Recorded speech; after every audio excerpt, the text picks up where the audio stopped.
Good afternoon. A grand jury in the District of Columbia today returned an indictment presented by the Special Counsel's Office. The indictment charges 13 Russian nationals and 3 Russian companies for committing federal crimes while seeking to interfere in the United States political system, including the 2016 presidential election. The defendants allegedly conducted what they called information warfare against the United States, with the stated goal of spreading distrust towards the candidates and the political system in general. According to the allegations in the indictment, 12 of the individual defendants worked at various times for a company called Internet Research Agency, LLC, a Russian company based in St. Petersburg. The other individual defendant, Yevgeny Viktorovich Prigozhin, funded the conspiracy through companies known as Concord Management and Consulting, LLC, Concord Catering, and many affiliates and subsidiaries. The conspiracy was part of a larger operation called Project Lakta. Project Lakta included multiple components, some involving domestic audiences within the Russian Federation, and others targeting foreign audiences in multiple countries. Internet Research Agency allegedly operated through Russian shell companies. It employed hundreds of people in its online operations, ranging from creators of fictitious personas to technical and administrative support personnel, with an annual budget of millions of dollars. Internet Research Agency was a structured organization headed by a management group and arranged into departments, including graphics, search engine optimization, information technology, and finance departments. In 2014, the company established a translator project focused on the United States. In July of 2016, more than 80 employees were assigned to the translator project. 2 of the defendants allegedly traveled to the United States in 2014 to collect intelligence for their American influence operations. In order to hide the Russian origins of their activities, the defendants allegedly purchased space on computer servers located here in the United States in order to set up a virtual private network.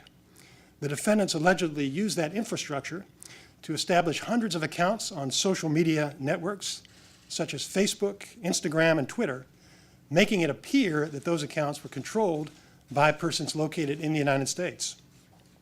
They used stolen or fictitious American identities, fraudulent bank accounts, and false identification documents. The defendants posed as politically and socially active Americans, advocating for and against particular candidates. They established social media pages and groups to communicate with unwitting Americans. They also purchased political advertisements on social media networks.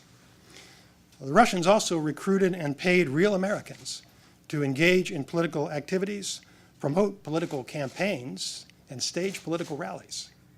The defendants and their co-conspirators pretended to be grassroots activists. According to the indictment, the Americans did not know that they were communicating with Russians. After the election, the defendants allegedly staged rallies to support the president-elect while simultaneously staging rallies to protest his election. For example, the defendants organized one rally to support the president-elect and another rally to oppose him, both in New York on the same day. On September 13th of 2017, soon after the news media reported that the Special Counsel's Office was investigating evidence that Russian operatives had used social media to interfere with the 2016 election, one defendant allegedly wrote, quote, "We had a slight crisis here at work. The FBI busted our activity. So I got preoccupied with covering tracks together with my colleagues," end quote. The indictment includes 8 criminal counts. Count 1 alleges a criminal conspiracy to defraud the United States by all of the defendants. The defendants allegedly conspired to defraud America by impairing the lawful functions of the Federal Election Commission, the United States Department of Justice, and the Department of State. Those organizations of the U.S. government are responsible for administering federal requirements for disclosure of foreign involvement in certain domestic activities.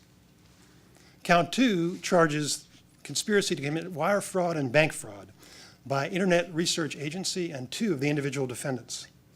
And counts 3 through 8 charge aggravated identity theft by Internet Research Agency and 4 individuals.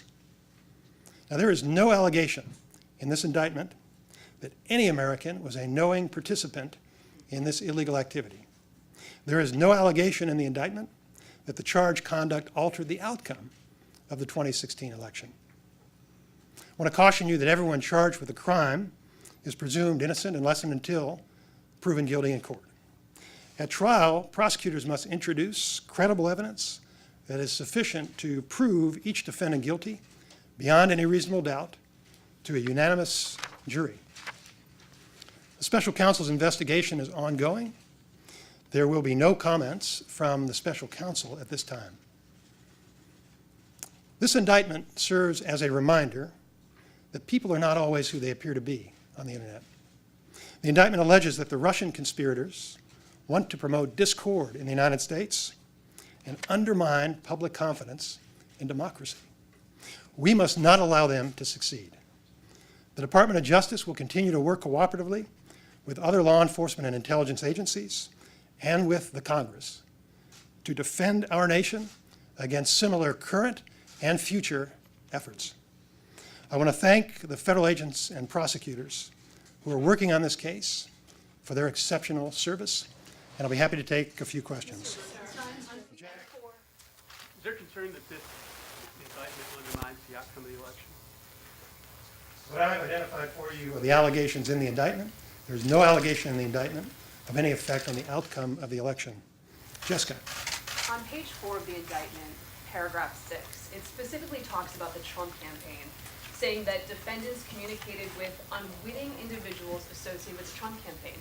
My question is, later in the indictment, campaign officials are referenced, not by their name, by campaign official 1 or 2 or 3. Were campaign officials cooperative, or were they duped? What was their relationship with this? Again, there's no allegation in this indictment that any American had any knowledge.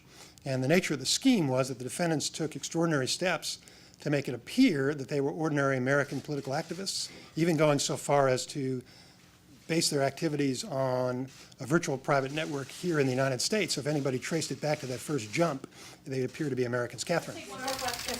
Have you had any assurances from the Russians that they will provide these individuals for prosecution? There's been no communication with the Russians about this. We'll follow the ordinary process of seeking cooperation and extradition. Thank you very much.